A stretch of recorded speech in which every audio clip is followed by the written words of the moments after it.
এই ভিডিওটা শুনেন, এটা খুব মূল্যবান আলোচনা করি। এই ভিডিও দেখা শেষ করলে মেহেরবানি করে শেয়ার করবেন। বিশ্বাস করেন আমি লেখাটা দেখে আমি নিজেকে ধরে রাখতে পারিনি। বিশ্বাস করেন, একটা মা, আপনাদের সন্তান সবচেয়ে প্রিয় আল্লাহর বাস্তে, আপনারা এখানে যারা অভিভাবক আছেন, এই সন্তান যে সন্তানকে ভালোবেসে আজকে একটু পরে গিয়ে বাসায় গিয়ে রান্না বান্না করবেন, পরিবারের কাজ, অনেক কাজ, তারপরে সন্তানকে ভালোবাসে এখানে আসছেন, কি উদ্দেশ্য? কি উদ্দেশ্য? এই সন্তানকে মানুষ করা।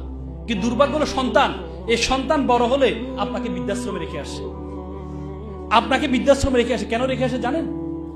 কেন? আমি ওই দিন একটা বৃদ্ধাশ্রমে গিয়েছিলাম, বৃদ্ধাশ্রমের দেয়ালে লেখেছে, একটা মা লিখেছে, একটা মা লাল কলম দিয়ে লিখেছে যে বাবা এবার ঈদে তোর বাড়িতে আমাকে একটু নিবি।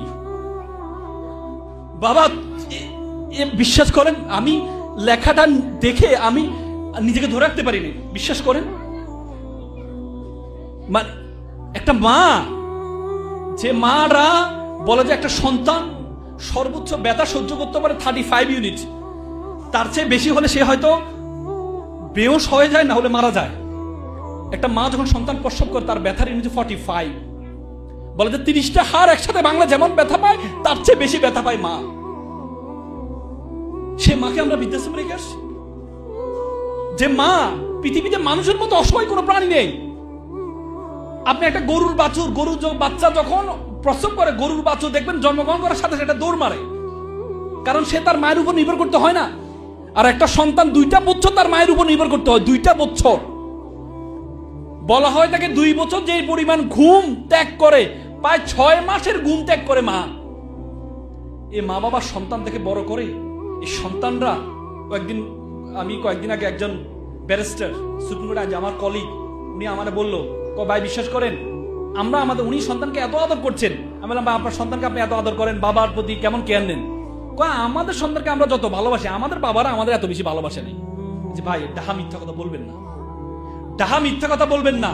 আপনি আপনার সন্তানকে যতটুকু ভালোবাসেন, আপনার মা বাবা তার চেয়ে বেশি ভালোবাসে আপনাকে। কারণ আপনার এখন ডাইপার আছে, আপনি ডাইপার ব্যবহার করে সারা রাত ধরে কোনো টেনশন মুক্ত, আপনার সারা রাত ধরে আপনার টেনশন মুক্ত। আপনার হিটার আছে, গরম পানি দিয়ে ঠান্ডার মধ্যে তাকে আপনি পরিষ্কার করাচ্ছেন। কিন্তু আপনার মা বাবার তখন হিটার ছিল না, ড্রাইভার ছিল না। যত রাতে ঘুমেছে 1টা বাজে, একটু পরে প্রস্তাব করে দিয়েছে, উঠে দেখে সন্তান কোনো ঠান্ডা লাগবে কিনা, প্রস্তাব করে দিয়েছি কিনা। এত কষ্ট মা বাবা করেছে। আর এখন আমরা বলি যে আমার সন্তান।